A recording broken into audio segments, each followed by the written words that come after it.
मित्रांनो, मागच्या लेक्चरला आपण एसी पॉवर सप्लाय बद्दल शिकलो होतो। आजच्या या लेक्चरमधून आपण डीसी पॉवर सप्लाय बद्दलचा सविस्तर अभ्यास करणार आहोत। डीसी पॉवर सप्लायची आपल्याला आवश्यकता कशासाठी असते तर इलेक्ट्रॉनिक्समध्ये आपण विविध प्रकारचे सर्किट तयार करत असतो, विविध प्रकारचे डिव्हाइस तयार करत असतो आणि अशा सर्किटला आणि डिव्हाइसला सप्लाय देण्यासाठी डीसी पॉवर सप्लायची आपल्याला आवश्यकता असते। म्हणून आजच्या या लेक्चरमधून आपण डीसी पॉवर सप्लायचा अभ्यास करू। डीसी पॉवर सप्लाय म्हणजे काय? Direct current. Okay, DC power सप्लायचा फुल फॉर्म काय होतो? Direct current. आता डायरेक्ट करंट म्हणजे काय? जो करंट एका दिशेने वाहतो। या ठिकाणी मी एक सिम्बॉल काढलेला आहे, एक आकृती काढलेली आहे। आता हा जो करंट आहे, मागच्या टॉपिकला आपण बघितलं होतं एसी पॉवर सप्लायमध्ये एसीचा अर्थ काय होतो? अल्टरनेटिव्ह करंट, म्हणजे बदलता करंट। एकदा पॉझिटिव्ह दिशेला जातो करंट आणि एकदा निगेटिव्ह दिशेला जातो तो करंट। तर याच्यामध्ये मात्र तसं नाही होत, याच्यामध्ये फक्त पॉझिटिव्ह दिशेने करंट वाहत असतो आणि अशा करंटला म्हटला जातो डायरेक्ट करंट।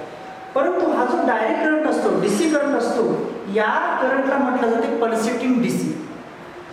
आता ही जी पल्सेटिंग डीसी असते याला मराठीमध्ये म्हणतात अशुद्ध डीसी, जी आपल्याला उपयोगाची नसते किंवा आपले जे इलेक्ट्रॉनिक्स कंपोनंट्स असतात ते प्युअर डीसीवर काम करतात किंवा सेल किंवा बॅटरी हे जे चार्ज होतात हे प्युअर डीसीवर चार्ज होतात। म्हणून आपल्याला कसा डीसी हवा असतो? प्युअर डीसी हवा असतो। म्हणून या पल्सेटिंग डीसीला प्युअर डीसी बनवण्यासाठी फिल्टर कॅपॅसिटरचा उपयोग केला जातो आणि फिल्टर कॅपॅसिटर लावल्यानंतर या पद्धतीने ही जी सायकल होती ही सायकल काढून टाकल्या जाते आणि त्याच्यामध्ये प्युअर डीसी बनवला जातो। ओके, त्यानंतर डीसी सप्लायचा जो सिम्बॉल असतो तो असतो या पद्धतीचा। आता या पद्धतीचा का असतो तर या तिसऱ्या आकृतीवरून तुम्हाला लक्षात येणार आहे। पहिल्या आकृतीमध्ये जी ही अशुद्ध डीसी होती ज्याची सायकल अशा स्वरूपाची होती, त्यानंतर आपण काय केलं? प्युअर डीसी बनवला। कशाच्या सहाय्याने? फिल्टर कॅपॅसिटरच्या सहाय्याने। आता या ठिकाणी ही आकृती अशा पद्धतीची तयार झाली। आता ही जी लाईन आहे या लाईनला म्हणतात झिरो लाईन आणि या झिरो लाईनला आपण निगेटिव्ह लाईन म्हणून ओळखत असतो।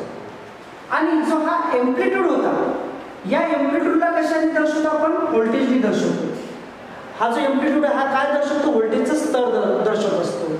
आणि मग जेव्हा याला फिल्टर केलं जातं तेव्हा ही या पद्धतीने हा करंट आपल्याला दिसत असतो आणि याच करंटला आपण म्हणतो pure DC direct current. Okay, आता या वरच्या ही जी एम्प्लिट्यूड आहे या एम्प्लिट्यूडला दर्शवतो आपण पॉझिटिव्ह लाईन। म्हणून या ठिकाणी हा जो डीसी सप्लायचा जो सिम्बॉल आहे तो या पद्धतीने तयार होत असतो आणि त्याला दर्शवतो आपण अशा पद्धतीने। म्हणून डीसी सप्लायचा जो सिम्बॉल आहे तो अशा पद्धतीचा आहे। ओके, डीसी सप्लायला दोन टर्मिनल असतात, एक असतो पॉझिटिव्ह टर्मिनल आणि दुसरा असतो निगेटिव्ह टर्मिनल। आता हा कसा असतो पॉझिटिव्ह आणि निगेटिव्ह तर हे इथे समजेल आपल्याला। जो व्होल्टेजचा स्तर आहे या व्होल्टेजच्या स्तराला पॉझिटिव्ह व्होल्टेजने दर्शवतात आणि जो झिरो लेवल आहे त्याला दर्शवतात निगेटिव्ह टर्मिनल। म्हणून अशा पद्धतीने डीसी पॉवर सप्लायमध्ये पॉझिटिव्ह टर्मिनल आणि निगेटिव्ह टर्मिनल असतात। आता पॉझिटिव्ह टर्मिनलला रेड वायरने किंवा रेड कलरने दर्शवत असतात आणि निगेटिव्ह टर्मिनलला ब्लॅक वायर किंवा ब्लॅक कलरने दर्शवत असतात। म्हणजे जेव्हाही आपण सेल किंवा बॅटरीमध्ये डीसी सप्लायची वायरिंग करू तर अशा वेळेस आपल्याला पॉझिटिव्ह करता रेड कलरची वायर वापरायची आहे आणि निगेटिव्ह करता ब्लॅक कलरची वायर वापरायची आहे। त्यानंतर जो डीसी पॉवर सप्लाय असतो तो असतो कुठे, कसा तयार होतो तर सर्वात पहिले तो रेक्टिफायर सर्किट पासून एसीचे रूपांतर डीसी मध्ये होत असते, जे आपल्याला पुढे शिकायचे आहे। त्यानंतर आपल्या घरामध्ये वेगवेगळ्या प्रकारचे सेल असतात, या सेलमध्ये डीसी पॉवर सप्लाय असतो। त्याच पद्धतीने बॅटरीज असतात, छोट्या छोट्या खेळण्यांमध्ये बॅटरी असतात ज्या चार्ज करत असतो आणि वारंवार वापरत असतो आपण, असे काही सेल आणि बॅटरी। त्यानंतर कार असेल, गाड्या असतील, त्या गाड्यांमध्ये ज्या बॅटरीज वापरल्या जातात अशा बॅटरीमध्ये कोणता पॉवर सप्लाय असतो? डीसी पॉवर सप्लाय असतो।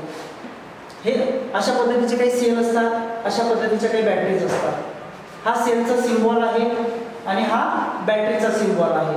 जेव्हा आपण डीसी सप्लाय घेत असतो किंवा सर्किटमध्ये आपण डीसी सप्लाय जोडत असतो तर तेव्हा तुम्हाला हे सिम्बॉल माहिती असणं गरजेचं आहे, सेल किंवा बॅटरीचे।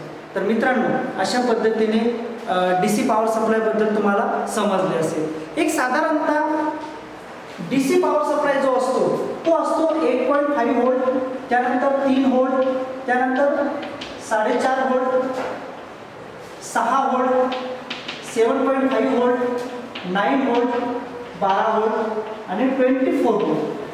तर आपल्या इलेक्ट्रॉनिक सर्किटला ऑपरेट करण्यासाठी साधारणतः एवढे व्होल्टेजेस आपण वापरत असतो। तर अशा पद्धतीने DC पॉवर सप्लायचा उपयोग करून आपण वेगवेगळे इलेक्ट्रॉनिक सर्किट किंवा वेगवेगळे इलेक्ट्रॉनिक डिव्हाइस आपण ऑपरेट करू शकतो। धन्यवाद।